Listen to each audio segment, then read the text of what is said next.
Ayan mga kasugayo, what's up dyan? Tara, samahan nyo ako, no?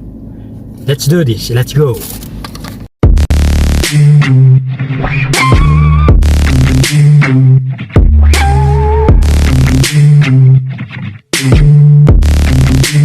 Nagpunta po kasi ako doon, nag-trending po kasi yung 85 peso na healthy buffet.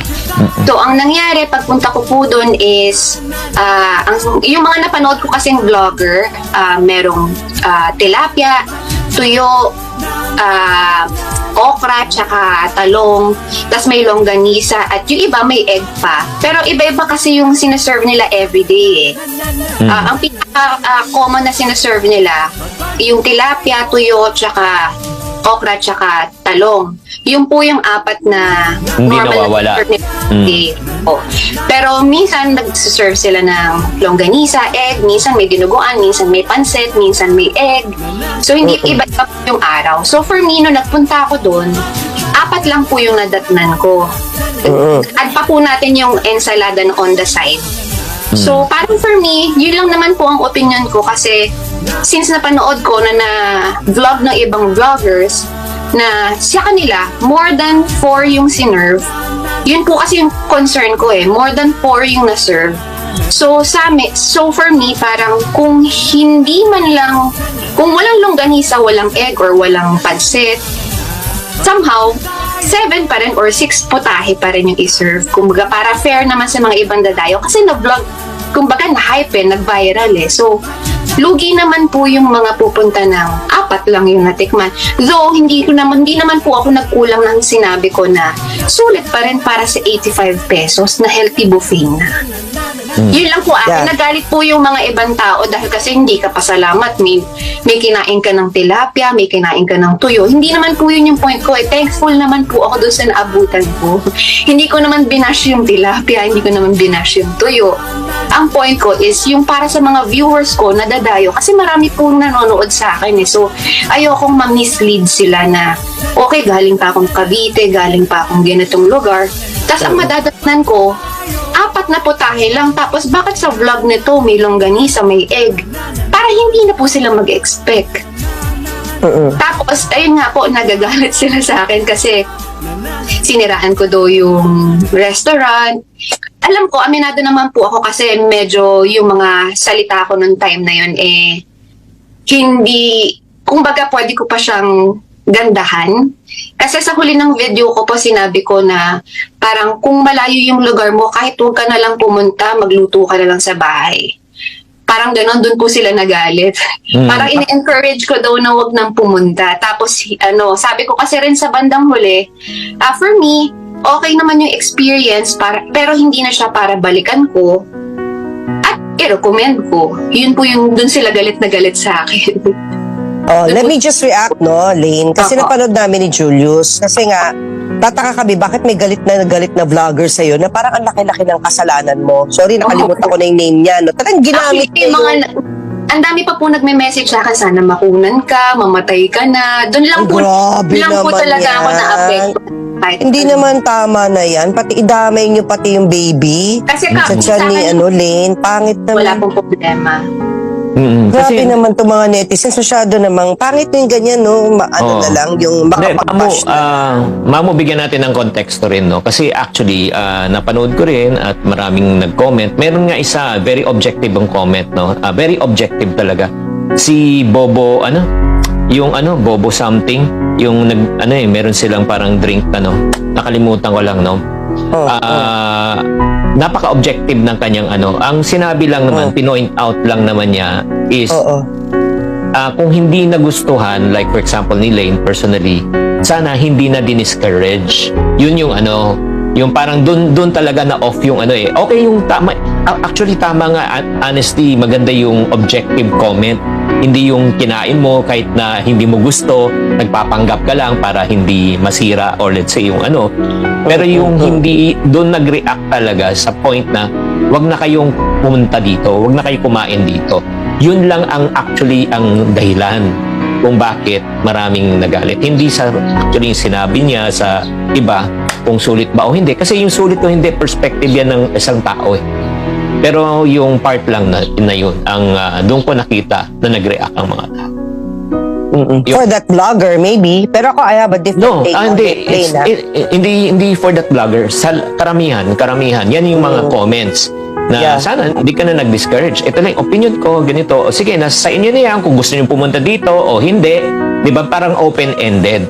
Kasi ang nasabi nga ni Lane na sa bahay na lang kayo. Pag nasa malayo kayo, huwag na lang kayo pumunta dito. Sa bahay na lang kayo magluto.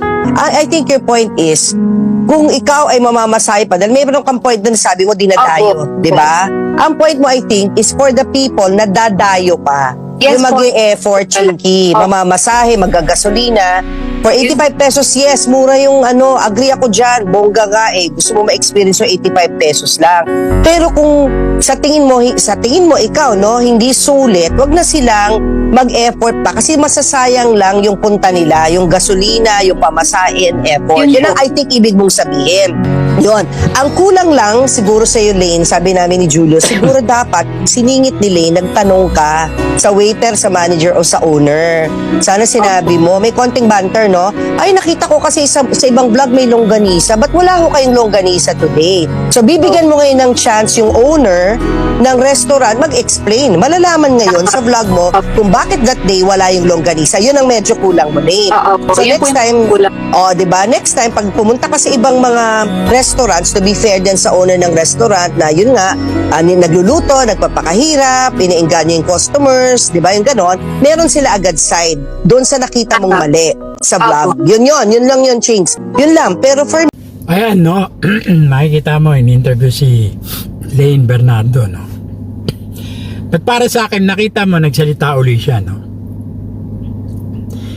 Ang reaction ko dito dapat, Miss Lane Bernardo, no? Dapat sinabi mo, kinausap mo yung may-ari, hinarap mo, sinama mo sa vlog. Hindi yung, kasi yung pagkakaintindi ko doon sa video, na yung reviews na ginawa mo, negative talaga, kahit saan mo angulo tignan. Kung sasabihin mo na sa ibang vlogger, meron dito, may ganon, dapat sinama mo, tinanong mo doon sa may-ari, bakit? So para naliwanagan ka. Hindi yung parang nagbigay ka kasi ng to your latter part ng vlog mo, ng reviews mo, talagang negative then what do you expect, no? Talaga may inis ang tao sa'yo. So yun lang sa akin mga kasugay, no? Dapat kung nag-vlog ka, Mr. Rain, ni-review mo yung negosyo, no? Yan ang mahirap kasi negosyo yan. Wag ka magsasabi na magbabanggit ka ng negative na ganyan-ganyan. Dapat kung magbabanggit ka ganyan, kasama yung may-ari para maliwanagan yung may-ari at may adjust niya.